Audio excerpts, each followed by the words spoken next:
오늘 외국인과 기관 투자자는 어떤 종목을 좀 담아가고 있는지 먼저 화면을 통해서 만나보겠습니다.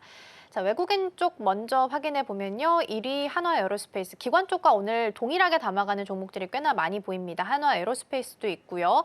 그리고 삼성물산은 기관 쪽에서 1위 종목 담아갑니다. 그리고 삼성바이오로직스가 이제 외국인이랑 기관 양쪽에 다 있는 상황인데 삼바 관련해서는 인적 분할 이슈가 있어서 잠시 후에 확인해 보도록 하겠습니다. 이외에는 현대로템도 같이 담아가고 있는 부분도 함께 확인이 좀 되고 있습니다. 그러면 이제 앞서서 본부장님께서 살짝 언급해 주셨던 삼바 이야기 먼저 좀 해보겠습니다. 앞 코너에서도 사실 이 내용을 좀 다뤘기 때문에 다른 관점에서 좀 이야기를 해보면 이재용 회장이 삼성물산을 통해서 삼바 그리고 그 밑에 삼바 에피스까지 이렇게 이어지면서 지배하는 구조를 가지고 있습니다. 그러면 이번 인분을 통해서 삼성그룹 전체 지배 구조에 있어서 개편이랑 연결이 좀 된다고 볼 수 있는지 아니면 그냥 바이오를 삼성에서 미래 먹거리로 좀 낙점을 했다라고 해석을 해야 될지 인분의 이유를 어떻게 봐야 될까요? 제가 아마 1분기에 자주 이런 이야기를 드렸던 것 같아요. 그러니까 이재용 회장에서의 중심은 삼성바이오로직스로 보고 있는 것 같다라는 이야기를 제가 좀 자주 했고 그 전에는 삼성전자가 어떻게 보면 한 센터의 메인이었다면 삼성바이오로직스가 사실은 작년부터 올해 삼성그룹사에서 가장 좀 힘을 주는 모습들이 굉장히 많았었던 것 같아요. 그러니까 그러한 부분들이 이제는 결실을 좀 맺어가고 있는 모습이다라고 좀 보여줄 수 있을 것 같고요. 단순히 삼성그룹사에서 밀어준다? 저는 이것보다 조금 더 심도 있는 생각을 우리도 고민을 좀 해볼 필요는 있다라는 의견을 한번 조심스럽게 드려보면서 결국 이러한 것들이 죄송합니다. 이러한 것들이 삼성바이오로직스뿐만 아니라 지분관계에 얽혀 있는 지금 삼성물산, 삼성생명 이 기업들에게도 주가가 올라갈 수 있는 모멘텀이 저는 충분하다라는 생각이 들고 있거든요. 일단 삼성바이오로직스의 이제 삼성에피스 홀딩스를 이제 고민을 해보면 목적은 뚜렷할 겁니다.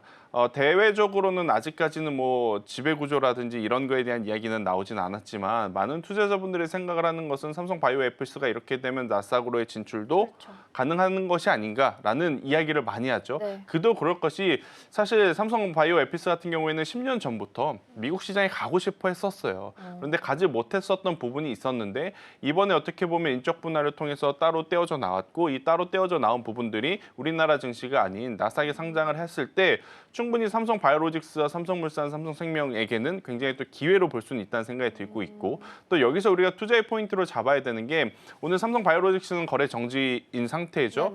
그러면 우리가 빠르게 스캔을 해서 삼성바이오로직스가 아닌 삼성바이오에피스를 고객사로 둔 기업들을 추려야 됩니다. 이게 뭐가 다르냐라고 하면 삼성바이오에피스 같은 경우에는 바이오 시밀러 쪽이고 이 삼성바이오로직스는 CDMO, CMO 쪽입니다.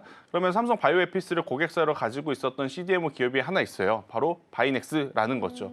그래서 만약 여러분들이 제약바이오를 보시고 그리고 이제 생물보안법에 대한 이야기가 작년에 한참 크게 붙었다가 연기가 되면서 수그러들었지 않습니까? 근데 다시 한번 지금 미국과 중국이 이 화웨이 제품을 중간에 두고 서로 불편한 이야기를 하고 있는 이 시점에서 저는 만약 제약바이오 쪽으로 이제 수급이 붙게 된다라고 하면 가장 큰 반사 수혜를 받을 수 있는 기업이 지금 위치에서는 바이넥스가 아닐까. 그러니까 삼성물산, 삼성생명 같은 경우에는 기존에 가지고 계신 분들 같은 경우 오늘 수익을 즐기실 수는 있겠죠. 하지만 워낙 큰 초대형주이다 보니 추격해서 매매하는 데는 한계가 있다고 저는 생각이 들어요. 그러신 분들 같은 경우에는 지금 빠르게 바이넥스와 같은 기업들을 한번 보시는 것도 굉장히 중요한 포인트가 될 수 있겠다는 의견 드려보도록 하겠습니다.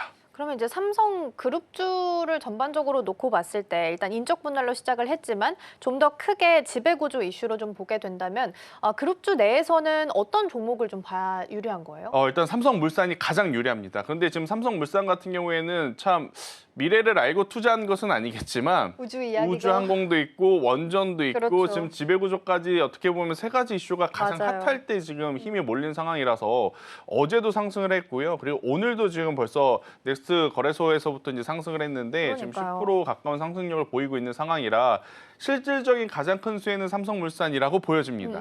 하지만 개인 투자자분들 입장에서 삼성물산을 쫓아갈까에 대한 고민을 해보면 저는 참 고민이 될 수밖에 없는 현재의 어떤 갭으로 출발을 했네요. 그렇죠. 구간이 아닐까 싶어서 만약 투자의 관점으로 보신다면 삼성생명도 괜찮다. 왜 생명도. 그러냐? 지금 삼성생명뿐만 아니라 보험, 은행, 증권주들 같은 경우에는 지수가 안 좋을 때 올라갑니다. 그렇죠. 왜냐? 작년 이맘때 우리가 지수 안 좋을 때 저PBR 이야기 많이 했잖아요. 그것과 연계돼서 실제 지금 위치에서 만약 공략을 하신다라고 하면 저는 삼성생명이 조금은 더 살 수 있을 위치에 있는 것이 아닐까 생각이 들고 있고 삼성물산 같은 경우에는 지금보다는 네. 약간의 하락 조정이 좀 나오게 되면 그때 비중을 한번 확대를 해보는 것도 괜찮다는 의견 드려보도록 하겠습니다. 그러면 일단 1등은 물산으로 봐야 될 것 같은데 그쵸. 물산은 오늘 갭을 띄우면서 출발을 했기 때문에 네. 갭 메우는 시간도 좀 필요할 거고요. 두 번째는 일단 생명으로 좀 주셨는데 오늘은 좀 윗꼬리가 달리면서 네. 음봉으로 지금 움직임 보이고 있습니다. 두 번째 종목으로 일단 삼성생명을 좀 주셨으니까 이 부분도 좀 참고해서 보시면 좋을 것 같습니다. 자, 그러면 오늘 매도를 보진 않았는데 순매도 쪽에서 LG 엔솔이 체크가 좀 되고 있어서 LG 엔솔만 잠깐 보고 오늘의 테마로 넘어가 보겠습니다. 더 내려갈까 싶었는데 더 내려가요. 지금 오늘도 윗꼬리가 달리면서 1% 넘게 하락세를 지금 보이고 있습니다. 그래서 공모가 이하로 빠졌을 때 한번 놀라셨을 거고 더 추가적으로 내려가고 있다 보니까 더 놀라셨을 것 같아서. 근데 사실 이 종목은 신규 고민하시는 분들보다는 매도 타이밍 놓쳐서 그냥 가지고 계시는 분들이 더 많으실 것 같아서요. 여전히 바닥 뚫고 점점 내려가는데도 불구하고 어쩔 수 없이 버텨야 된다라는 말씀을 좀 드려야 될까요? 그러니까 참 이게 어려운 게 제가 월요일만 하더라도 사실 이 미증시에 알버말이라고 하는 원자재 관련 기업의 니켈. 주가가 반등이 좀 나와서 우리나라 증시도 어찌 보면 지수가 안 좋을 때 이쪽으로 수급이 몰릴 수도 있겠다 생각을 좀 했었거든요. 근데 너무나 투심이 안 좋은 것 같아요. 네. 지금 당장의 실적도 안 좋고 2분기, 3분기 가이던스도 지금 좋지 않다고 판단을 한 나머지 자, 공매도 재개했을 때만 해도 이런 이야기가 있었죠. 만약 공매도 재개하면 저도 그랬었고 맞아요. 그래서 이제 죄송스러운 마음이 있는데 공매도 재개가 되면 오히려 수혜를 볼 수혜가 쪽은 2차 전지다라는 맞아요. 이야기가 있었지만 결국 그 공매 물량을 이기지 못하고 계속 하락 조정이 지금 이어지고 있는 상황이라 LG 에너지솔루션 같은 경우에는 우선 지금 위치에서 손절은 저는 크게 의미가 없다는 생각이 들어요. 뭐 많게는 적게는 10에서 5%이신 분들도 있겠지만 네. 다수의 개인 투자자분들은 거의 반토막 정도의 그쵸. 손실을 좀 보고 있을 가능성이 높아서 이럴 때는 객관적으로 이걸 정리를 하고 다른 곳에서 100%의 수익을 낼 수 있겠느냐 고민을 하셔야 됩니다. 50%의 손실을 복구하려면 100%의 수익을 내야 그렇죠. 되니까 그게 아니다라고 하면 저는 우선은 버틴 이후에 지금 에너지 저장 장치라든지 배터리 재활용 쪽에 대한 관심은 그래도 여전히 지속이 되고 있거든요. 네. 그것들이 주가에 반영이 돼서 바닥을 잡는 어떤 현상들을 다시 보이게 되면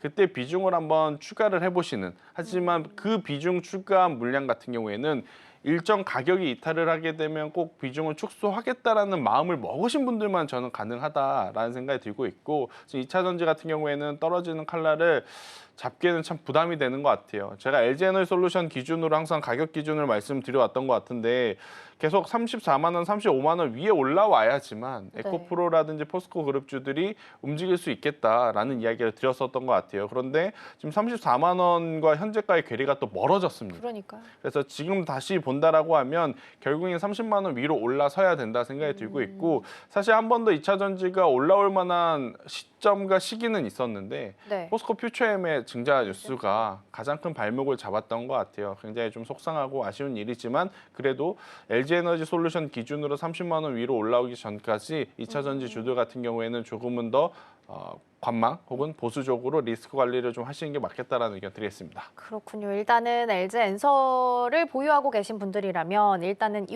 손절을 하기에는 좀 너무 늦었다라는 말씀을 주셨고 30만 원 위로 올라올 때까지는 일단 시간이 좀 필요해 보입니다. 외국인 투자자도 내리파네요. 어제 종가로 좀 들어오긴 했습니다만 그래도 내리파는 기세가 조금 더 큰 것 같아서 흐름을 조금 더 지켜봐야 되지 않을까 싶습니다.